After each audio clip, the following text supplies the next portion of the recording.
হাবিব ভাই যে কথা বলছে আমার কিন্তু পার্সোনাল স্ট্যান্ডিং তাই, কি মামলাবাজি করা যাবে না। আমি এমনও দেখতেছি যে অজ্ঞাতনামা আছে হাজার হাজার, সে অজ্ঞাতনামা হাজার হাজারে আমি এমনও পরিবার পাইছি যারা জামাতে ইসলাম বিএনপি কে সমর্থন করে, তাদেরকে তুলে নিয়ে গেছে। সো সেখানে স্পেসিফিক যার বিরুদ্ধে এলিগেশন থাকবে ভাই তাকে নিয়ে যাবেন এবং তার বিচার করা হবে। দ্বিতীয় কথা যে সুযোগ পেয়ে আওয়ামী লীগ সুযোগ সন্ধানেও ঢুকতে চাবেই, এদের ছাত্র দলের ছেলে পেলে পিটা একটা জায়গায় বন্ধ করে দিচ্ছে, পুলিশ এক জায়গায় অ্যারেস্ট করছে। তার মানে এই না যে আমরা we will open the flood gate, আর যে ফ্লাড গেট ওপেন করতে চাক সেটাকে আমরা প্রতিহত করবো। যাক, আমি আগের কোশ্চেনে একটু আসি। আমার বড় ভাই দুইজন সিনিয়র সাংবাদিক আছেন, মাসুদ কামাল ভাই ও সাইদ ভাই, দুইজনের একটা কথাই দেখেন। মাসুদ ভাই বলতেছে কি যে কিছু সবই এই মানে ইন্টারিম গভর্নমেন্ট প্রভিশন তো কনস্টিটিউশনে নাই, এই কথাটাই আমি বলতে চাইছিলাম। আপনি কিছু মানবেন না তা না। আর সাইদ ভাই যেটা বলতেছে 12 ফেব্রুয়ারি পর্যন্ত সব বৈধ।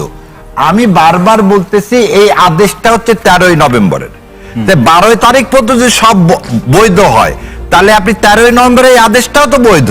তাহলে এই আদেশটা বৈধ অনুযায়ী আমরা তো ভোট করলাম, তাহলে যখন আদেশটা বৈধ হবে তখন এই আদেশের সাথে যে শপথের তফসিল সেটাও বৈধ। আমার প্রশ্নটা আমি আবার সাইদ ভাইকে পরিষ্কার করে দিলাম। হ্যাঁ, সুপ্রিম কোর্টে 106 এই সরকার গঠন হয়েছে, এই সরকারের শপথ করছেন, সেটাও তৈরি করা হয়েছে একটা শপথ, সেটা তো কনস্টিটিউশনের মধ্যে নাই। আপনি একটা শপথ তৈরি করছেন অ্যাজ দিস শপথের মতন তৈরি করে তো আপনি করছেন।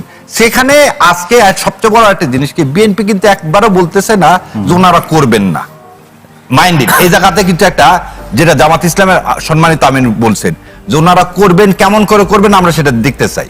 ওনারা যেভাবে করবেন করলেই হলো। প্রথম কথাটা কি, করলেই হলো। জুলাই সনদের বাইরে যে আমি আপনাকে যেটাই বলি, বিএনপি বা জামাত বলেন, এনসিপি বলেন, সবাই জুলাইয়ের শক্তি। আমার একটা প্রশ্ন আছে আলোচনা, এই যে মানা এবং সেটাকে বাস্তবায়ন করার যে প্রক্রিয়াতে, এটা তো বিএনপি একভাবে বাস্তবায়ন করবে, জামাত না সেই সুযোগ নাই। মানে আমি সেটাই বলছি যে সেই সুযোগ নাই। বিএনপি এটাকে মেনে, আমরা আলোচনার প্রেক্ষাপটে বলছি, বিএনপি এটা মানলো এবং তারা ওত নিল এবং সেটা বাস্তবায়ন করলো। সেই জায়গাতে আপনারা যদি আবার বলেন এটা বিএনপির মতো করে মানলো, তখন আমরা এটা মানি না, এই প্রশ্ন আসবে না। এই প্রশ্ন আসবে না। কেন আসবে না আপনাকে বলি। এখানে বলা আছে কি, কোরআনের প্রশ্ন দেওয়া আছে 60 জন এবং কোরআনের নিয়ে এটা আলোচনা হবে, 180 দিনের মধ্যে বাস্তবায়ন হবে। দ্বিতীয় কথাটা হচ্ছে যে যেটা কুযুক্তি বলতেছে, আমি কুযুক্তি বলবো না। রাজনীতিতে কৈটুল্য ছিল, চাণক্য ছিল এবং থাকবেই। এটা হচ্ছে রাজনীতির গণতন্ত্রের একটা কি সৌহার্দ্য। কিন্তু কথা হচ্ছে সব কথা শেষে যদি আপনি বলেন তাল গাছটা আমার, কথা হলো জুলাই সনদকে যদি আপনি ডেভিয়েট করতে যান তাহলে দেশে অচল অবস্থা হবে। এই জায়গাতে যাওয়া যাবে না। আমাদেরকে ধারণ করে, জুলাইকে ধারণ করে, যেমন আমি আজকে বলি, আজকে সকালবেলা আপনারা দেখছেন কিনা জনাব তারেক রহমান যখন স্মৃতিসৌধে গেছে, তিনি কিন্তু খালি 71 নিয়ে বলেননি, উনি বলছেন 71 থেকে 24 পর্যন্ত যত শহীদ হয়েছে তার মানে মধ্যে কি নূর হোসেন থেকে শুরু করে আর ডক্টর মিলন থেকে শুরু করে সবাইকে উনি ধারণ করতেছেন, তাই না? তাহলে আমরা যদি সবাইকে ধারণ করি তাহলে জুলাইকে ধারণ করতে হবে। আমরা হচ্ছে প্রথমে নেগেটিভ দিকে যাব না।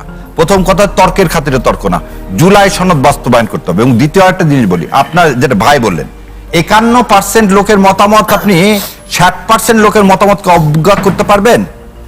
60% লোক হ্যাঁ ভোট দিছে, 51% লোক বিএনপিতে ভোট দিছে। গণতন্ত্রের বিউটি হচ্ছে সংখ্যাগরিষ্ঠ লোকের মতামতকে সম্মান প্রদর্শন করা। তাহলে হ্যাঁ ভোট যেটা দিছে সেটা আপনি পছন্দ করেন আর না করেন, দ্যাট ওয়াজ অ্যাপ্রুভ। সেকেন্ডলি, আমি একটু আগে যে উদাহরণ দিছি, রাষ্ট্রপতি, শহীদ রাষ্ট্রপতি জিয়াউর রহমান, আমাদের যে রেফারেন্ডাম, কিন্তু হ্যাভোট নিয়ে জামাতের কোন নেতা বিএনপিকে একেবারে সন্দেহের লেন্স থেকে দেখে। আমি বলতেছি না, আমরা একটা মানুষ হিসাবে আগে এদেশের সবার প্রথমে বাংলাদেশ। আমার কথা এখানে আমি কিন্তু একটা জিনিস বলি যে জামাত বিএনপিটা, যেমন আমি একটা জিনিস বলি যে প্রথম ভাই একটু আগে একটু কথা হচ্ছে তখন বলি 5টার দিকে আমি প্রথম বলছিলাম আমির জামাতকে যে এই ভোট নিয়ে একটা পক্ষ চাবে যে ভোট নিয়ে, ভোটের যে ইঞ্জিনিয়ারিং হয়েছে এই বিষয়ে কোনো সন্দেহ নাই, কিন্তু কথা হলো এই সব নিয়ে চাবে আমরা রাস্তায় নামি, এটা করলে দেশ শেষ। ভোটকে মেনে নিতে হবে। এটা কেমন হলো? ইঞ্জিনিয়ারিং হয়েছে কোনো সন্দেহ নাই বলতেছি আপনাকে, বলেন। কারণ জুলাই সনদ সবার আগে। আপনি যদি আজকে যেমন সাইফের এলাকার কথা বলি, আমি এরকম বহু এলাকার 57টা এলাকার কথা আমি জানি যেখানে 5টা পর্যন্ত একদম ঠিক আছে, টিভিতে পর্যন্ত ঘোষণা হয়েছে ঢাকা 7-এর ইয়াকে ডিক্লার ঘোষণা করছে, তারপর কিন্তু ফল উল্টায় গেছে। কিন্তু কথা হলো যে এই জিনিসগুলোকে আজকে নিয়ে আসলে বিভেদ বাড়বে। আমাদের কথা হলো এই জিনিসগুলো একটা শ্রেণী চায় যে ভোটে এই জিনিসগুলো আমরা নিয়ে আসি, তাহলে জুলাই সনদকেও যেন তারা বলে জুলাই সনদের এই ভোটটাও রিগিং করে হয়েছে, এই জায়গায় যাওয়াই যাবে না। কারণ জুলাই সনদে 60% যে ভোট দিছে সেকে সম্মান করেন, জুলাই সনদকে বাস্তবায়ন করেন, সবাই তো মেনে নিছে। আপনার একটা কথা কি, জামাত বলেন এনসিপি বলেন সবাই তো মেনে নিছে ভাই, আর আইনি পথ তো আছে যে আপিল করার। আপনাদের কোনো প্রবলেম হয় আপনি নির্বাচনে আপিল করবেন, কিন্তু আপনি মেনে নিয়ে সংসদে গেছেন, শপথ নিয়ে নিছেন। এখন আর ভোটের ওই কথাটা আপিল ছাড়া আর খোলা মঞ্চে আপনি বলেন না, বরং আপনি কিসের জোর দেন যে 51% লোক 60% লোকের ভোটকে সম্মান করবে, করে জুলাই সনদ বাস্তবায়ন করবেন। সে যেভাবে হোক 180 দিনের মধ্যে জুলাই সনদ বাস্তবায়ন চাই, আর 180 দিনের মধ্যে যদি জুলাই সনদ বাস্তবায়ন না করেন কনসিকুয়েন্সটা উইড বি সেভার, যেটা এই দেশ বিয়ার করতে পারবে না। এটা খালি আমাদের জন্য না, আমি এটা ভাইদেরকেও বলবো, এই দেশের যে মানে কি এর পরের লাইনটা কি?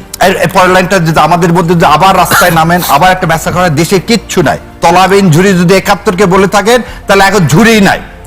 71 সালে তো বলছে বাস্কেটলেস, আর আজকে বাস্কেটই নাই, বটমলেস। বটম মানে বটম, তা তো বাস্কেট একটা থাকে, তা বটম নাই, আর আজকে বাস্কেটই নাই। তো এই জায়গায় যাওয়া যাবে না, এই জায়গায় যাওয়া যাবে না।